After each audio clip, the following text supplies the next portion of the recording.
Sviluppo, sostenibilità e responsabilità. Buonasera a tutti e benvenuti al nuovo incontro organizzato dal Rotary Club Conegliano in collaborazione con QDP News, il quotidiano dell'Alta Marca Trevigiana. Io darei subito la parola a Nicola Martino, vicepresidente del Rotary Club Conegliano, per un saluto a tutti voi che ci ascoltate da casa. Grazie Andrea, buonasera a tutti e benvenuti a questa seconda iniziativa della rassegna Rotary Incontra. Partirei portandovi i saluti del nostro presidente Gianni Grassi, che ci segue da casa, che si sta riprendendo da una disavventura sanitaria, ma che conta di essere tra noi nel terzo incontro previsto per i primi di maggio. Permettetemi di ringraziare davvero QDP News per questa collaborazione. La prima serata della rassegna è stata oggettivamente un successo oltre le nostre aspettative. Abbiamo avuto migliaia di visualizzazioni su YouTube, centinaia di messaggi e soprattutto nei giorni successivi è nato quel dibattito che tutti auspicavamo e che ha portato tantissimi contributi da più parti civili, da associazioni, anche da amministratori o da imprenditori, alcuni anche orgogliosamente rotariani. Questo è l'auspicio che le nostre iniziative portano avanti: muovere un po' le acque, portare dei temi sul tavolo, sul piatto e sperare che questi diventino terreno fecondo di costruzione di un'opinione pubblica più sana. La scorsa serata si era conclusa proprio con delle provocazioni che partivano dal presupposto che i progetti che riguardano il nostro territorio non possono essere sostenibili se non hanno delle basi di economia solide. E quindi abbiamo pensato di riproporre il tema con dei focus più mirati, proprio parlando dell'economia. E lo facciamo anche qui con un forte impronta rotariana. Siamo ospiti stasera della splendida tenuta di Borgoluce del nostro socio Ludovico, che ringraziamo per l'ospitalità. A me piace dire che il bello contiene il buono e credo che Borgoluce ne sia una rappresentazione viva e plastica e te ne faccio i complimenti. Siamo collegati con il nostro socio Matteo Zoppas, che è collegato da casa e che ringrazio davvero perché ci ha tenuto a essere presente a tutti i costi, pur essendo alle prese con i postumi di un brutto infortunio. Auguri anche di una pronta guarigione. E ci fa particolarmente piacere avere poi ospite il presidente della Camera di Commercio Mario Pozza. Vi auguro buona serata. Grazie a voi. La presentazione è già stata fatta, ma ricordiamo e salutiamo nuovamente i tre ospiti di questa sera. Mario Pozza, presidente della Camera di Commercio Treviso Belluno Dolomiti e anche di Union Camere Veneto. Buonasera Presidente. Buonasera. Grazie ancora. Chi ci ospita questa sera? Dottor Ludovico Giustiniani, presidente di Confagricoltura Veneto e ricordiamo anche membro dell'Associazione per la tutela del patrimonio UNESCO del paesaggio delle colline di Conegliano e Valdobbiadene, perché noi non siamo UNESCO per il Prosecco, siamo UNESCO per il paesaggio e di questo ne parleremo anche dopo. Buonasera. Buonasera. E ringraziamo anche, sempre collegato da remoto e ci spiegherà perché anche seduto sul divano, Matteo Zoppas, imprenditore, lo conosciamo tutti, past president di Confindustria Venezia, Area Metropolitana di Venezia e Rovigo e responsabile dello sviluppo internazionale del gruppo San Benedetto. Infatti ci parlerà proprio di sviluppo internazionale. Buonasera anche a lei. Buonasera a voi. E perché si trova sul divano questa sera? Ho avuto un brutto incidente dove ho rotto qualche ossicino, tra cui qualche vertebra, per cui avrei avuto il piacere di stare lì insieme a Ludovico e anche a Mario, ma purtroppo sono costretto a casa ancora per qualche giorno. È già più di un mese e mezzo che sono seduto sul divano. E comunque noi la ringraziamo per essersi collegato con Grazie. noi. Partiamo subito. Grazie a voi, buonasera a tutti i nostri amici e soci rotariani. Certamente. Partiamo subito con le domande. Presidente Pozza, partiamo con lei. E le chiedo proprio questo, quello che era lo stato di salute delle imprese trevigiane prima dell'emergenza coronavirus, perché tutti siamo capaci di dire che adesso le imprese non trevigiane, mondiali, italiane sono in grossa difficoltà. Non sappiamo quando alcuni settori potranno ripartire, altri non si sono mai fermati, altri addirittura si sono arricchiti, ma come stavano le imprese trevigiane prima di questa pandemia che ha cambiato la nostra vita? Anzitutto grazie per l'invito, per me è un piacere essere qui questa sera assieme al Presidente Giustinian e al Presidente Zoppas. Faccio una piccola aggiunta alla mia presentazione. Presidente della Camera di Commercio di Treviso Belluno, Dolomiti, bellezza e impresa. E spiego anche il perché. Bellezza e impresa perché la bellezza del nostro territorio è la bellezza di fare impresa nel nostro territorio.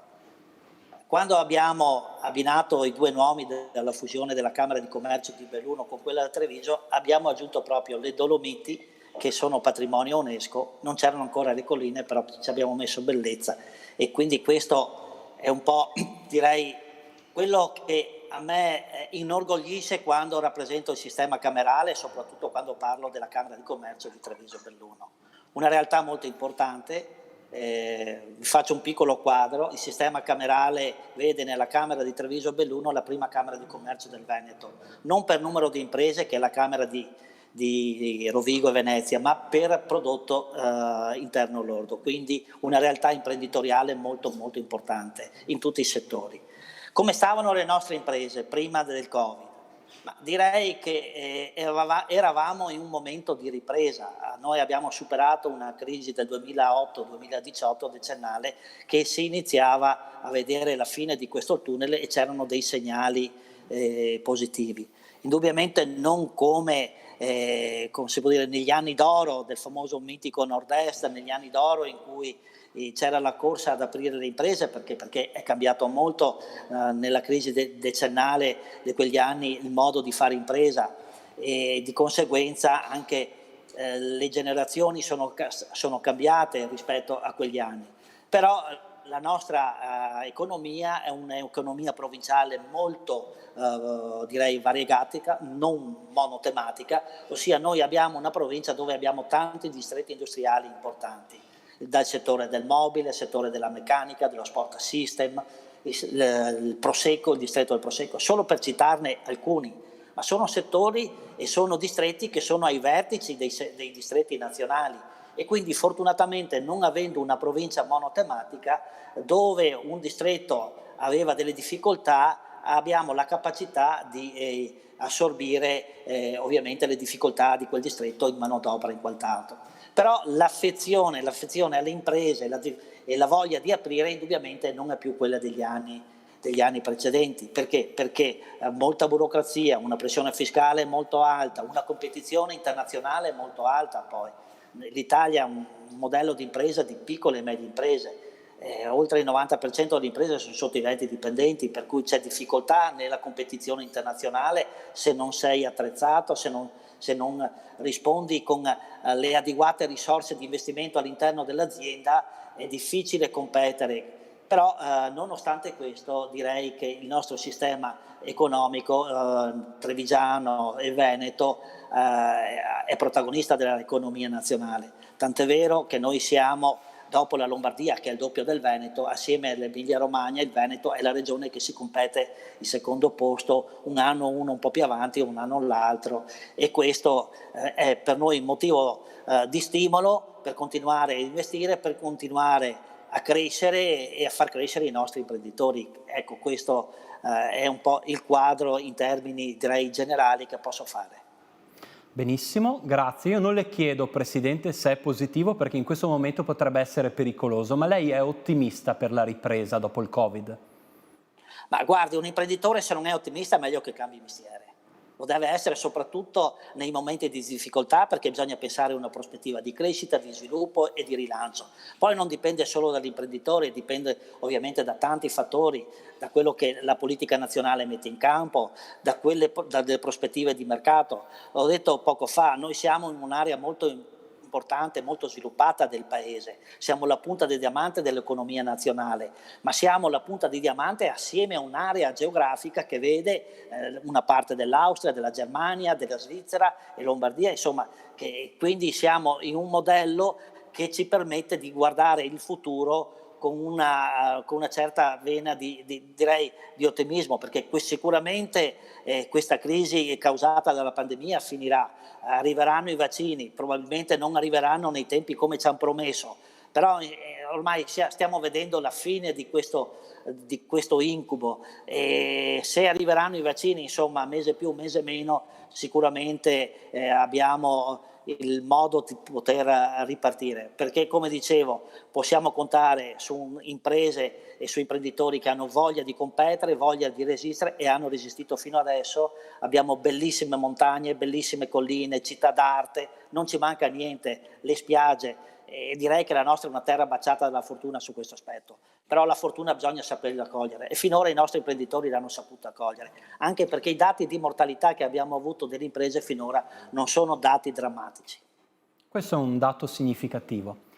Presidente Giustiniani, passiamo a lei. Abbiamo detto nel titolo sostenibilità, una sostenibilità che può aiutare nella ripresa, però con lei prima mi vorrei focalizzare sul tema del turismo nell'Alta Marca Trevigiana. Prima abbiamo parlato delle colline patrimonio dell'umanità, noi siamo pronti per accogliere i turisti che arriveranno ad apprezzare un qualcosa che è unico nel suo genere in tutto il mondo e che il mondo ci ha riconosciuto. Beh, io sono convinto, come ha detto il Presidente della Camera di Commercio, che gli imprenditori sono ottimisti per natura, se no non farebbero questo mestiere.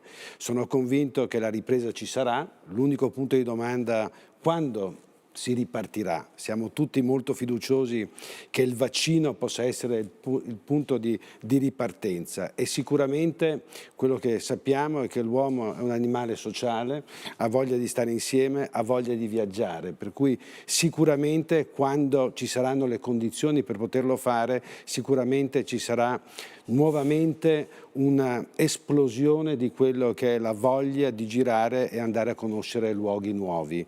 E il nostro territorio è un territorio all'aria aperta che permette comunque di visitarlo in diverse forme e sono sicuro che questo territorio sarà protagonista della ripresa. Per due motivi penso. Uno, perché comunque tutto quello che verte attorno all'enoturismo o l'enogastronomia è uno dei motori oggi che muove chi va in ricerca a fare delle vacanze. Mi pare che più del 28% del turismo si muove per motivi enogastronomici, per cui noi abbiamo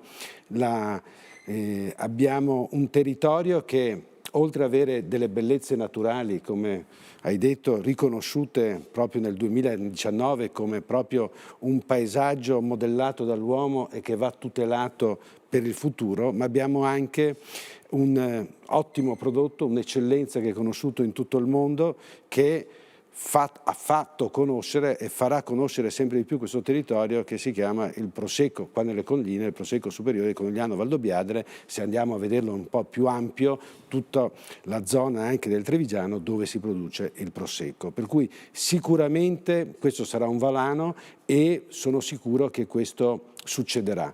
Il territorio è pronto? Ma il territorio si sta attrezzando. Se dovessi fare un'analisi di cosa manca al territorio, indubbiamente è un territorio, il territorio trevigiano manca di quelle che sono infrastrutture importanti, che sono sia di viabilità sia di arrivo per quanto riguarda il turista una volta che arriva magari in punti di arrivo importantissimi come l'aeroporto di Venezia, ma non dimentichiamoci che abbiamo anche quello di Treviso, però quando si muove ha necessità di potersi muovere, ha bisogno di viabilità, ma ha bisogno comunque di strutture che sono treni, che sono mezzi di trasporto, cose che oggi siamo un po' deboli. Siamo deboli anche su quelle che sono le strutture, le infrastrutture per quello che è un po' sicuramente uno delle, diciamo, non solo auspicati modelli di turismo di questo territorio, che è un turismo lento, fatto per cui di persone che vengono a fare delle attività che possono anche non richiedere, diciamo, una frenesia di visitarlo, per cui andando a visitare in bicicletta o a piedi. Ecco, se devo pensare a un territorio come l'Alta Marca Trevigiana o in generale la provincia di Treviso, devo dire che le piste ciclabili, ancorché ce ne sono di bellissime, mi viene in mente quella del Sile, ci sono però, ad esempio, nel nostro territorio mancano quelle che sono delle piste ciclabili come può intendere un turista del nord Europa.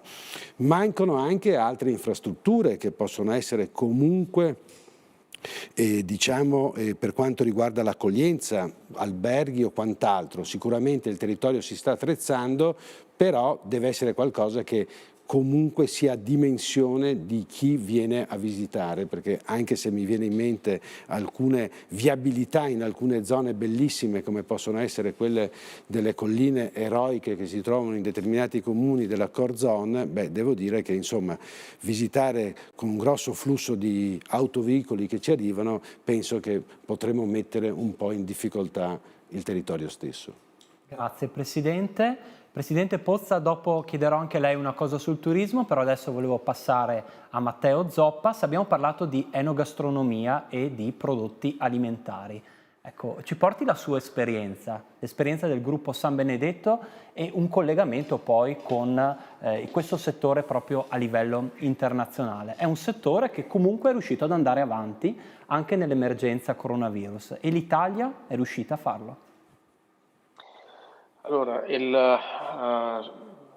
l'Italia intesa come Stato, come economia, poi ne possiamo parlare per molto tempo.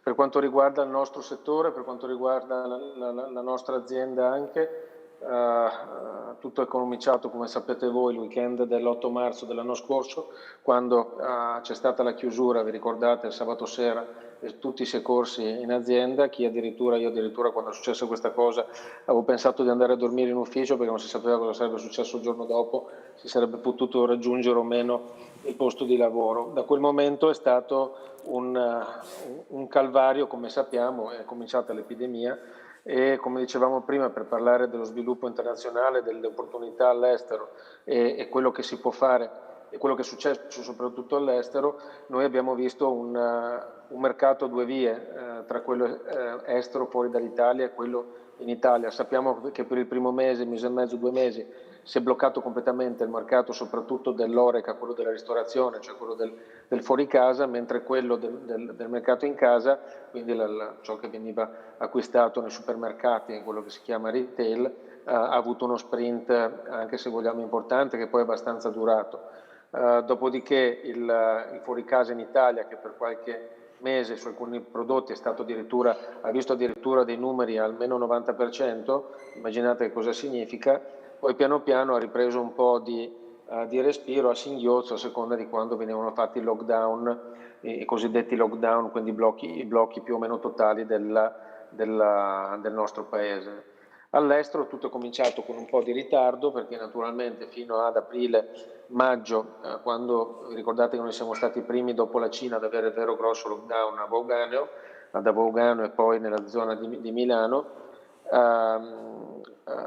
all'estero hanno seguito con un po' di ritardo, ma prima macchie di leopardo, poi gradualmente sono chiusi tutti gli stati, tutte le nazioni e c'è stata una fortissima contrazione della ristorazione che quindi ha penalizzato moltissimo le nostre aziende, soprattutto quelle locali che riguardano, come diceva lei, l'enogastronomia, soprattutto il vino, soprattutto nel nostro caso l'acqua minerale. Abbiamo contato su quello che si chiama food service all'estero, che qui in Italia chiamiamo Horeca, cioè il fuori casa, delle contrazioni decisamente molto forti. Dall'altra parte però il retail è stato un mercato, un canale che ha continuato a tirare molto, soprattutto per alcuni prodotti come non so, la pasta, come dolci, come tutti i consumi che potevano essere fatti accentuati per il fatto di stare continuamente in casa. Naturalmente adesso nel nuovo anno c'è stato un momento di singhiozzo da parte del retail nel 2021 e ancora oggi stenta a ripartire l'economia estera.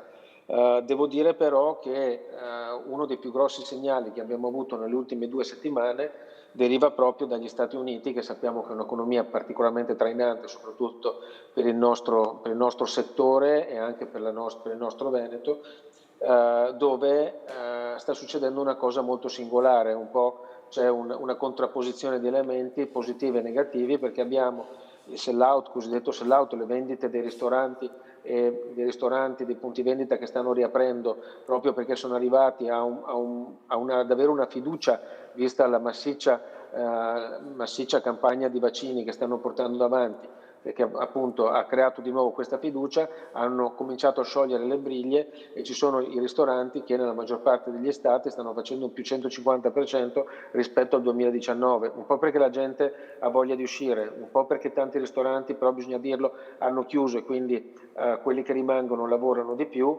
però questo inietta molta fiducia. Cos'è negativo? Che per qualche motivo c'è un effetto di dumping incredibile per quanto riguarda la logistica che deve raggiungere tramite i nostri far raggiungere i nostri prodotti a sia l'America che l'Oriente, dove abbiamo il prezzo dei container che addirittura ha triplicato, quadruplicato, se non quintuplicato, là dove riusciamo a trovarli addirittura. Per cui cosa succede? Che tutti i ristoratori, tutti i negozianti, tutti i nostri clienti che avevano tenuto gli stock molto bassi perché avevano paura della scadenza dei prodotti, adesso corrono ai ripari acquistando a man bassa, scusate il termine, e questo che cosa fa succedere? Fa succedere che c'è una forte carenza di capacità di trasporti e un aumento forte del costo appunto della logistica.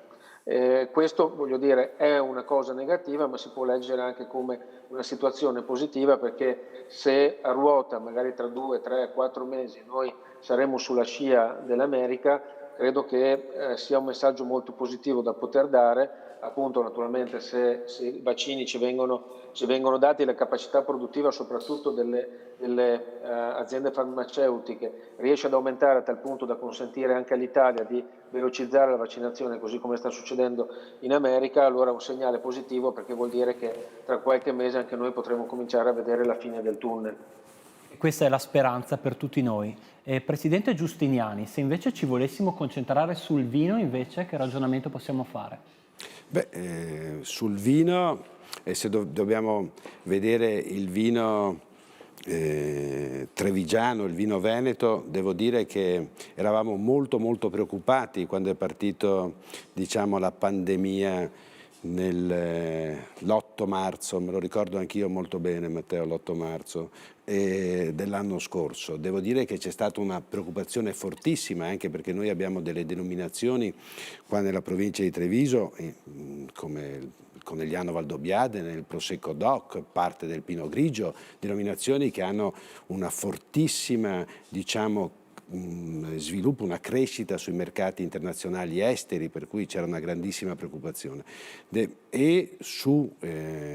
Ci tengo a dire che oggi, diciamo, il mondo del Prosecco vale più di 600 milioni di bottiglie. Per darvi un'idea, mi pare che nel mondo si consumino 2 miliardi e 2 miliardi e 3 di spumanti, di bottiglie di spumante. Vuol dire che una bottiglia su 4 stappata a livello mondiale è una bottiglia di Prosecco, per cui sicuramente negli ultimi 12 anni, da quando sono state create, diciamo, la denominazione del Prosecco DOC, la nostra del Conegliano di Valdobbiade è diventato il Prosecco superiore, sicuramente c'è stata una crescita importantissima.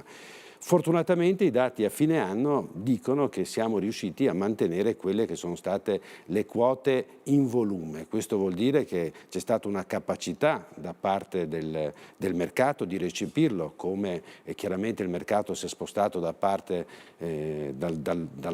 diciamo, più sulla grande distribuzione, più che il fuori casa con l'Oreca, ed è riuscito ad assorbire questa quantità importante. Chiaro è che questo ha un rovescio della medaglia che magari abbiamo perso in termini di valore aggiunto, però ritengo che sia già un successo aver mantenuto le quote di mercato. Sono assolutamente sicuro, come già si vede in alcuni paesi dove, diciamo, le misure di restrizione stanno diminuendo e la ristorazione sta aprendo, che c'è proprio una voglia di uscire, una voglia di tornare alla vita normale, e sicuramente il vino, qualsiasi vino sia, ma penso che i nostri vini ancora di più, saranno proprio dei fautori di questa rinascita, e il vino sarà proprio parteciperà alla grande di quello che è la rinascita, proprio perché nel vino c'è proprio tutto quello che sono le espressioni di stare insieme, della convivialità e quant'altro, per cui per il momento stiamo tenendo botta, ma sono convinto che il vino italiano in generale avrà una seconda rinascita. Ecco, Presidente Pozza, parlavamo di rinascita, di voglia di tornare alla normalità. Ma come possiamo tornare alla normalità se c'è ancora tutta questa incertezza legata alle riaperture? Il governo poteva fare qualcosa in più? Ma io credo che questo governo, rispetto prima, con tutto il rispetto dei precedenti ministri, in parte ci sono ancora, del Presidente del Consiglio, sappia leggere e scrivere un po' meglio. Abbiamo una figura molto autorevole e già questa figura ci ha fatto risparmiare qualche miliardo di tassi di interesse, e questo è già positivo, no? Sul nostro debito pubblico, che è un'enorme spada di Damocle che pesa sulla nostra testa e sulle nostre generazioni future. L'importante adesso è che questi soldi del Recovery Fund vengano spesi bene, vengano spesi per rilanciare il Paese, che non siano soldi dati a pioggia per scopi elettorali, come potremmo dire, e considerare insomma quello che è stato fatto. Per carità, cioè, è giusto aiutare chi è in difficoltà, ma non bisogna eccedere nell'assistenzialismo, perché altrimenti si rischia di non creare più quella volontà e quella voglia di lavorare, perché ci pensa tutto lo Stato. Quindi, come dicevo, la ripartenza ci deve essere guidata, ci deve essere sicuramente una strategia e un piano industriale di rilancio. Noi sappiamo che l'Italia è un paese di piccole imprese, come ho detto prima, ma abbiamo bisogno anche delle grandi imprese. Ormai il nostro sistema è un sistema di imprese complementari uno all'altra, e questo si ha una politica nazionale. Noi abbiamo abbandonato tante politiche industriali, noi eravamo forti nella chimica, eravamo forti nell'acciaio, stiamo vedendo la vicenda all'Italia, quanti miliardi sono stati buttati via, il bianco l'abbiamo perso, il bianco per i non addetti è tutto il settore degli elettrodomestici, quindi direi che bisogna ripensare di riportare le produzioni in Italia e di far valere l'appeal del modello italiano, del Made in Italy. Giusto per restare nel tema dell'agricoltura, il sistema camerale è impegnato nella difesa dei prodotti italiani, dei prodotti dell'agricoltura italiana, dei prodotti dell'artigianalità italiana. Perché per vendere un prodotto a volte basta mettere il Made in Italy, no? Quanti modelli di eccellenza vengono copiati senza far nomi, insomma vediamo che la Cina poi tra l'altro è specialista in questo, e quindi bisogna difendere anche questi prodotti, difendere le nostre imprese. Abbiamo visto che il governo francese è intervenuto nella fusione con 6%, no? Tra la Fiat, quindi Chrysler, e il gruppo Peugeot Citroën, e il governo italiano, non dico si è lavato le mani, ma quasi, e questo non vuol dire difendere l'italianità, ecco. Vuol dire difendere posti di lavoro e vuol dire difendere un paese, una prospettiva per i giovani che non vadano all'estero. Ecco, su questo, e questo è un compito che abbiamo noi come istituzioni. Ludovico Giustinian come Presidente di Confagricoltura, Matteo Zoppes l'ha avuto da Presidente di Confindustria Veneto e prima di Confindustria Venezia Rovigo, e continua a difendere all'estero questo nome, con un'impresa innovativa, con un'impresa che in questi giorni ha puntato molto su una sfida, che è quella dell'economia circolare, che è quella dei prodotti che i nostri giovani e le famiglie vogliono consumare, prodotti vicini al territorio, alla qualità, e che non vadano a deturpare ovviamente il nostro ambiente, e come lo sta facendo anche Ludovico Giustinian con la sua azienda, un'eccellenza. Ecco, questi sono esempi che fanno pensare al futuro in maniera positiva. Presidente Pozza, anche a lei una battuta sul turismo, e soprattutto lei è a favore di quell'idea delle isole Covid-free che dovrebbero anticipare altri territori, o tutta l'Italia merita di essere vaccinata nello stesso momento? Ma direi che è come chi buttare giù dalla torre. Qui in Italia abbiamo tutto bello, non è che le isole siano più belle di Venezia o più belle delle nostre Dolomiti. Il presidente Zaia ha detto il Veneto Covid-free, è la mia isola Covid-free. Giustamente è lui il presidente della regione, però lo stesso potrebbe dirlo l'Umbria, potrebbero dire qualsiasi regione italiana. Cosa non c'è di bello in Italia? Se oltre...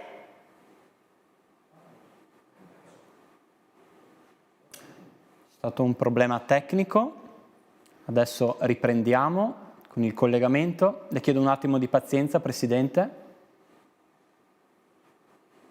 Intanto voglio capire se magari i nostri ascoltatori riescono a sentire noi, che possiamo proseguire con il discorso con il Presidente Giustiniani. Anche lei una battuta, insomma, su questa bellezza diffusa, e quindi è difficile scegliere un paese piuttosto che un altro, un'isola piuttosto che È un'altra. stata generosa, il buon Dio è stato generoso con noi. Vede, quello che adesso io sento tanti imprenditori e anche gente comune che mi dicono, vedi, avevamo una classe politica che fino a qualche mese fa sapeva leggere e scrivere poco, no? Ma alla comunità europea si è dimostrato un fallimento totale. L'ancora di salvezza poteva essere la comunità europea per i vaccini, invece sono stati peggio dell'Italia, e questo vuol dire non dare sicurezza a un mercato come l'Europa, ai nostri imprenditori, perché ma sono così bravi, no? I tedeschi hanno la guida della comunità, sono loro che, e invece vediamo che anche loro sono imperfetti, la comunità ha sbagliato, e questo purtroppo lo paghiamo in termini di rilancio, lo paghiamo in termini di affidabilità di un'istituzione che abbiamo bisogno, perché è impensabile uscire dall'Europa in questo momento e anche nel prossimo futuro. E anche lei la stessa domanda: il territorio dell'Alta Marca Trevigiana, del paesaggio delle colline di Conegliano e Valdobbiadene, ha le infrastrutture pronte ad accogliere i turisti? Possiamo trasformare la nostra economia in un'economia turistica anche qui nel Conegliano Valdobbiadene? Ha tutte le potenzialità per farlo, però gli mancano ancora tutte quelle infrastrutture o parte di quelle infrastrutture che ne ha bisogno, perché non servono solo strade, ma ci vuole anche che quando se tu vai in un bed and breakfast o in una casa in mezzo a queste colline ci sia ovviamente quel servizio wifi di fibra ottica, perché altrimenti sei isolato, e allora la visita si riduce a poche ore e poi scappano via eventualmente. Ma bisogna che questo territorio sia attrezzato anche con cosa? Con gli arrivi e con le partenze. L'ha ricordato Ludovico prima, abbiamo l'aeroporto Canova qui di Treviso vicino, che fa oltre 3 milioni di passeggeri in tempi normali, una potenzialità da sfruttare. Come dicevo, siamo la porta verso le Dolomiti, abbiamo proprio in questi giorni un concorso bellissimo che Volotea mette in campo per un contributo per il rilancio delle nostre bellezze artistiche. Il Canova, ad esempio, La Gipsoteca del Canova, sì. Esatto, la Gipsoteca sta concorrendo con Villa Pisani e con altre realtà del Veneto per un finanziamento di rilancio. Ecco, io inviterei tutti a sostenerlo e a votarlo perché sono 100.000 euro che servono, pochi soldi, però servono per rilanciare. E dov'è il Canova? È nella nostra pedemontana, quindi c'è tutto un indotto che deve essere messo a frutto, e soprattutto lavorare in sinergia, come dicevo, tra istituzioni, associazioni di categoria, le amministrazioni locali, perché solo così si può dare anche un messaggio innanzitutto ai nostri investitori e agli operatori che c'è una visione, c'è una strategia, ma se non c'è questa visione e questa strategia, gli sforzi che noi facciamo non servono a niente. Se tu vai in Francia, cito la Francia, per 4 sassi dei nostri romani che sono stati lì oltre 1000 anni fa ci sono cartelli da tutte le parti. Probabilmente noi saremo pieni di cartelli perché abbiamo tante belle opere, tante belle insomma da venderci, però bisogna valorizzare quello che abbiamo e bisogna valorizzarlo al meglio. Però per fare questo ci vogliono questi strumenti. Grazie, facciamo 2 esempi concreti. Borgoluce da una parte, il gruppo San Benedetto dall'altra. Partirei con Matteo Zoppas, perché il turista e il cliente in generale guarda anche l'aspetto della sostenibilità. Ci sono vari tipi di sostenibilità. In questo il gruppo San Benedetto che cosa ha fatto, dottor Zoppas? Guardate, sono molti anni, quando ancora non si cominciava a parlare di sostenibilità, che proprio mio zio Enrico Zoppas, presidente del gruppo, aveva inoculato questo progetto, che poi si è rivelato essere premonitore, nel senso che abbiamo sempre identificato nell'obiettivo del carbon neutral, quindi zero emissioni nel produrre il nostro prodotto, un obiettivo fondamentale. Che cosa abbiamo fatto? Abbiamo fatto uno studio insieme al Ministero dell'Ambiente dove abbiamo calcolato la quantità di CO2 consumata nel produrre la bottiglia, nella quantità di plastica contenuta nella bottiglia e anche nel trasporto, facendo una media dei trasporti territorio, soprattutto nel territorio nazionale. Abbiamo messo a punto, la faccio breve, quindi consentitemi delle sintesi particolari. Abbiamo sulla scia del protocollo di Kyoto che prevede la riduzione del CO2 contenuta nella materia prima del prodotto, la riduzione del CO2 consumata nel processo produttivo del prodotto e la conversione in energia, diciamo, green, quindi energia pulita, nella produzione di energia pulita del sistema produttivo dell'azienda. Siamo riusciti a ridurre adesso faccio dei numeri indicativi, ma da quanto indica il protocollo di Kyoto, che era circa un 10%, noi abbiamo ridotto oltre il 30%, se non addirittura il 40% oggi, l'emissione, diciamo, di CO2 in tutto il nostro ciclo produttivo, il famoso life cycle assessment. E come l'avete comunicato questo? Come l'avete comunicato ai vostri clienti? Manca la parte Sì. fondamentale, che il restante consumo lo andiamo a compensare con l'acquisto di crediti, per cui in una linea che chiamiamo green, che abbraccia alcuni prodotti nostri, siamo riusciti a creare un prodotto a emissione zero. Naturalmente questo cosa significa? Che anche tutto il resto dell'azienda ha beneficiato di queste riduzioni. Significa fare degli investimenti molto grossi per convertire, diciamo, le unità produttive, se vogliamo, abbiamo creato una trigenerazione, addirittura quadrigenerazione, abbiamo messo tutti i pannelli solari, insomma abbiamo fatto una conversione molto importante e quindi abbiamo cominciato a parlare del vero green, non quello che passa ogni tanto come cosiddetto greenwash, cioè di chi usa il green per dire qualcosa che non viene fatta, e questo l'abbiamo comunicato un po' in tutti i modi, naturalmente su tutto il nostro packaging, sulla televisione, abbiamo fatto delle campagne molto forti, adesso abbiamo come testimonial del lato green Vittorio Brumotti, che è una persona che, diciamo, rappresenta molto l'interesse sociale e anche ambientale, e insomma abbiamo fatto un progetto che ci è stato premiato a 360 gradi, soprattutto dal consumatore. Un'altra cosa che adesso sta venendo avanti, perché lì si parla di CO2, adesso sappiamo che c'è la grossa problematica della plastica, che diciamo che è molto più causata dal comportamento delle persone, che la bottiglia, anziché buttarla nel cestino, la buttano per terra o altrove, dove la soluzione più immediata, distinguendo dalle plastiche monouso il PET rispetto al resto delle plastiche, è importante che il comportamento delle persone riesca, e questo do un messaggio anche a tutti quelli che ci stanno ascoltando: se voi vi comportate nel modo giusto, prendete le bottiglie, le buttate dove devono essere buttate dopo essere state consumate, si sta inserendo sempre di più e costruendo sempre di più il sistema di riciclo che la scorsa settimana anche per il nostro gruppo vede varie linee di prodotto che possono essere prodotte col 100% di plastica riciclata, per cui di fatto il ciclo dell'economia circolare si va a chiudere. Con questo abbiamo parlato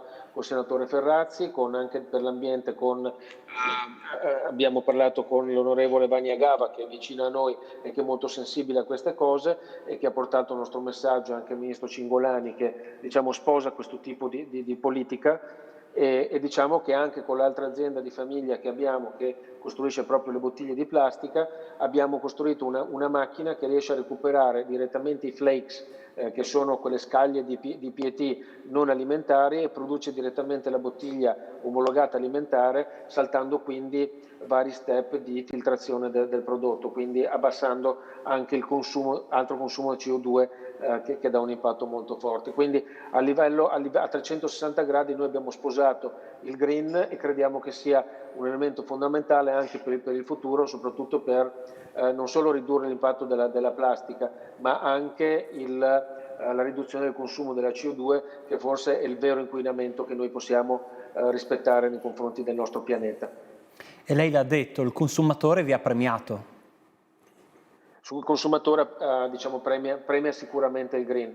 Ormai il green è una direzione molto, molto importante che bisogna avere, ma non solo nella produzione delle bottiglie o comunque nel ciclo produttivo, anche nel ciclo dei trasporti. Noi abbiamo attivato un cosiddetto network fonti, che anziché produrre solo da un sito produttivo e trasportare in tutta Italia, abbiamo cominciato ad acquisire varie varie aziende. Abbiamo 7 punti da questa settimana in Italia, perché abbiamo di recente acquistato la Fonte Paradiso, non so per chi non l'avesse letto, in Friuli, e quindi cerchiamo di avvicinare il più possibile il punto di produzione e di imbottigliamento dell'acqua al consumatore finale, per accorciare il percorso su gomma, che naturalmente crea dell'inquinamento.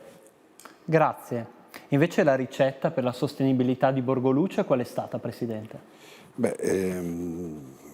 Innanzitutto diciamo cosa si intende per sostenibilità, perché quando si parla di sostenibilità è una parola spesso volentieri abusata. Io penso che sostenibilità è comunque mettere in atto tutte le pratiche affinché si fanno delle attività che mantengono nel tempo quelli che sono i fattori produttivi che utilizziamo, cioè facciamo delle attività che durano nel tempo e non andiamo a consumare quelle che possono essere delle risorse che poi sono finite, per cui che si rigenerano.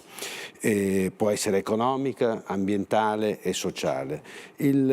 Penso anche che il Covid ha fatto sì che a un certo punto questo mondo, e lo abbiamo visto, si è fermato e ha fatto riflettere che forse l'uomo sì, non è proprio al centro dell'universo, ma è all'interno di quello che è un aspetto, diciamo, di natura che ci circonda. E questo lo vediamo ultimamente, l'abbiamo visto anche in questi ultimi giorni con queste gelate tardive che hanno messo a dura prova tutto quello che è l'agricoltura veneta, e non solo, italiana e anche di altri paesi, cioè i cambiamenti climatici. I cambiamenti climatici sono comunque legati a una corresponsabilità delle attività umane. Quello che ha detto Matteo quando si parla di riduzione di emissioni gassose della CO2, cioè di gas serra, vanno proprio nella direzione di far sì che si hanno dei comportamenti virtuosi nel ciclo economico che si mette in atto.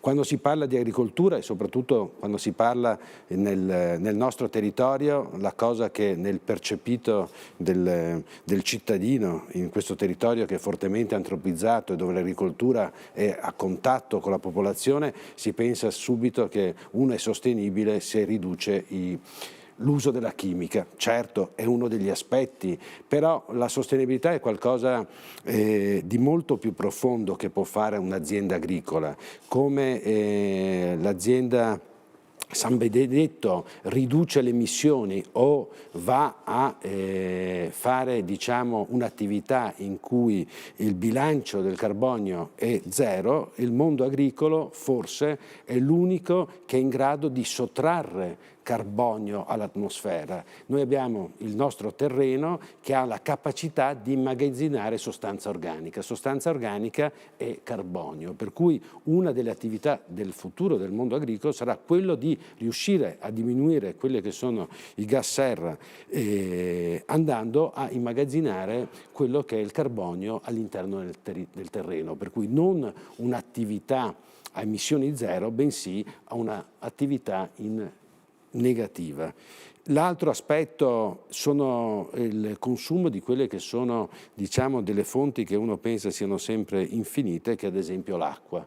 Per cui anche qui la nostra azienda da tantissimi anni utilizza sistemi di irrigazione a basso volume, a basso consumo idrico, sia per quanto riguarda le colture cerealicole, i seminativi, sia per quanto riguarda la viticoltura o la nocicoltura. Così per quanto riguarda cercare di immettere carbonio all'interno del terreno, utilizza tutta una serie di pratiche agricole che viene usato il termine sovescio, cioè delle culture che non sono delle culture principali, che si vanno a poi interrare nel terreno proprio per andare a arricchirlo di sostanza organica, che poi ha tutta un'altra serie di benefici.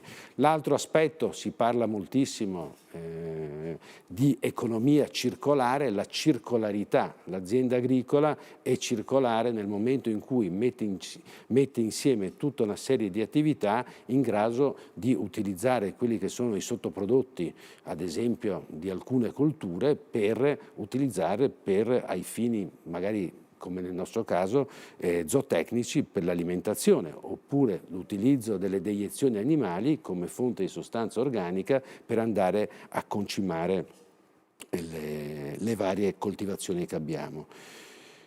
Per cui queste sono le attività che facciamo insieme anche a quello che è una cosa fondamentale, che è il mantenimento della biodiversità.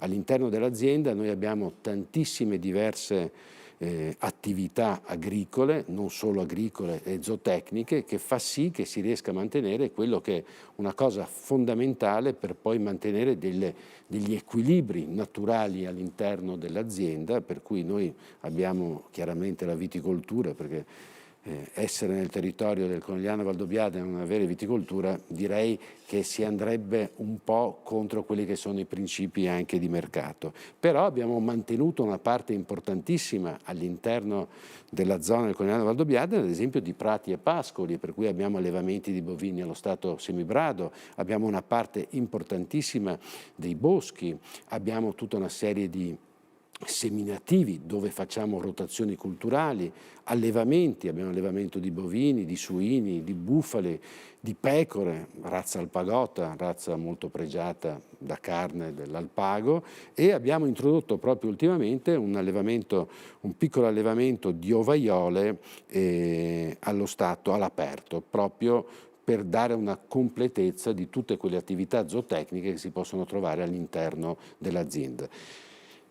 Chiaramente le aziende agricole, tutto quello che è il turismo verde è diciamo un'attività che sta prendendo piede, l'abbiamo detto prima, prenderà piede anche in queste colline bellissime. Noi da tantissimi anni abbiamo delle attività turistico-ricettive che si esplicano sia con la possibilità di alloggiare all'interno dell'azienda, sia con l'attività di ristorazione, sia con l'attività di visita, e non ultimo da tanti anni abbiamo una fattoria didattica. Avevamo tantissimi bambini che vengono a visitare la nostra azienda, e penso che questo sia fondamentale per le generazioni future, sapere come viene coltivata la terra e cosa mangiano, da dove viene, come è il ciclo produttivo, e soprattutto penso che anche le nuove generazioni sono molto molto più attente della mia o della nostra per quanto riguarda alcune tematiche che sono quelle comunque del ciclo produttivo, dell'ambiente, e penso anche su quelli che possono essere i diritti umani per quanto riguarda poi tutti gli aspetti di squilibri sociali che ci sono. Grazie. Presidente Pozza, di nuovo con lei. Abbiamo parlato di sostenibilità, abbiamo parlato di turismo, abbiamo parlato anche delle difficoltà delle nostre imprese. Ma quali saranno i settori trainanti per la ripartenza? E poi lei ha davanti una platea di ascoltatori in questo momento, magari di imprenditori del nostro territorio. Ecco, come potremo agganciarci ai grandi eventi che si aspettano per questa regione e per questa nazione? Penso prima di tutto alle Olimpiadi Milano-Cortina 2026, e anche la Camera di Commercio che cosa sta facendo per questo?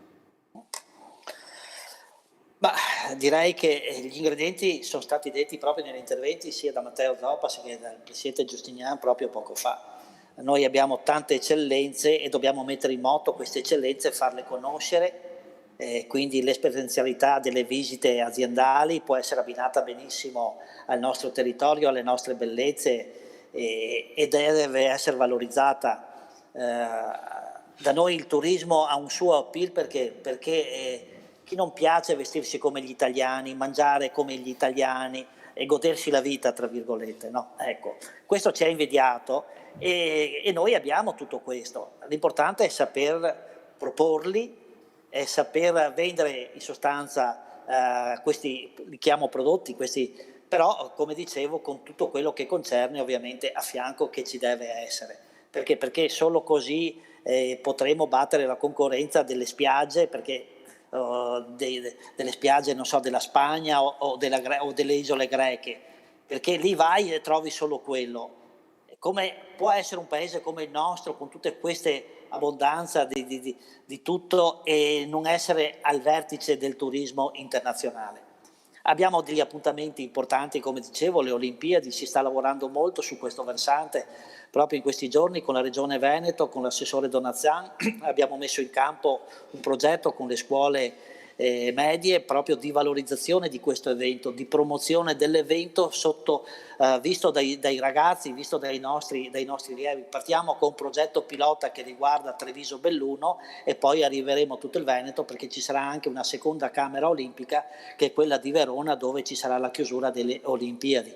Quindi si sta lavorando con la rete delle camere olimpiche, la Camera di Sondrio, la Camera di Milano, di Trento e di Bolzano e ovviamente queste due venete, proprio per far sì che il contributo che noi possiamo dare tramite anche il sistema camerale, quindi a cosa? Alle Camere di Commercio italiane all'estero e poi a Mirabilandia, che è la rete, che è quel network che vede tutte le Camere di Commercio italiane dove ci sono siti UNESCO, e noi, come dicevo, siamo fortunati perché oltre ad avere i siti importanti come le Dolomiti abbiamo anche tantissimi altri siti belli che possono essere spesi e valorizzati e rilanciati.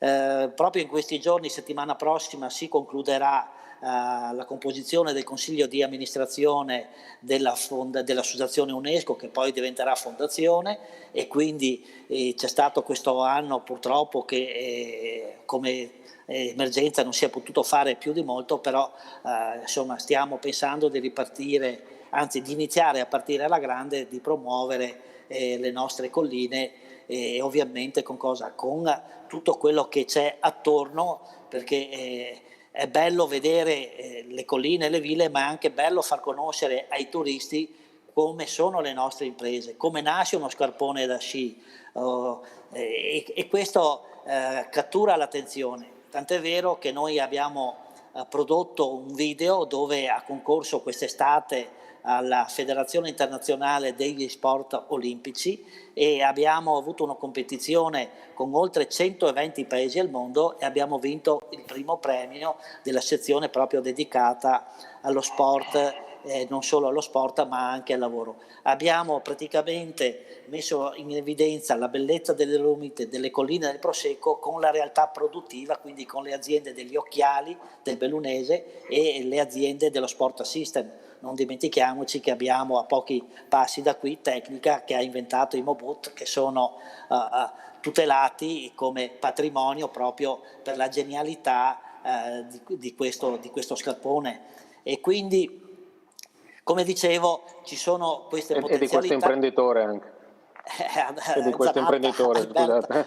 Sì, a Zanatta. E quindi adesso Alberto Zanatta, che tra l'altro è il vicepresidente di Asso Industria Veneto Centro e proprio con la delega per la provincia di Treviso, e quindi come dicevo abbiamo altre realtà, ad esempio dello sport come che sono la Formula 1 del trekking per le attrezzature, per le scarpe. Guardi, poi abbiamo anche una realtà di certificazione come la Certottica, Dolomiti Cert, che sono invidiate direi da tantissimi paesi che vengono qui a certificare i loro prodotti e le loro attrezzature, grazie alla storia di questi imprenditori che bisogna farli conoscere, perché guardate, la bellezza del nostro paese è che abbiamo tanti imprenditori che sono nati così per caso, con un'idea vincente, che hanno saputo metterla in campo e adesso sono capitani d'industria.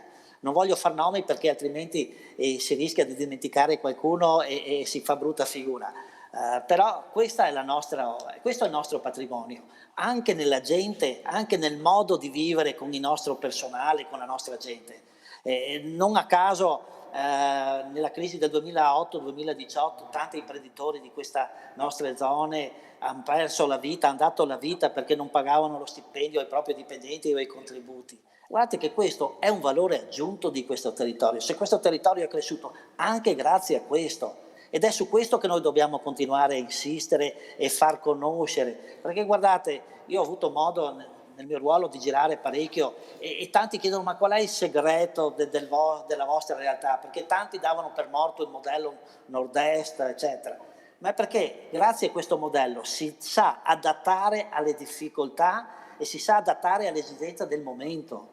E grazie a questo noi lo superiamo, per questa nostra storia e soprattutto per la capacità dei nostri imprenditori. Noi abbiamo una sfortuna in questo momento, direi, che non abbiamo la mente decisionale del potere bancario, purtroppo, dopo le vicende di Veneto Banca e della Banca Popolare di Vicenza. Ma se noi avessimo la finanza qui un po' più vicina, poi ci sono ovviamente le regole europee che dettano, che obbligano a certi requisiti e a certi obblighi che per un modello come piccola impresa sono restrittivi e limitativi. Però se noi avessimo anche la finanza, questo territorio avrebbe una capacità di esprimersi e di rischiare.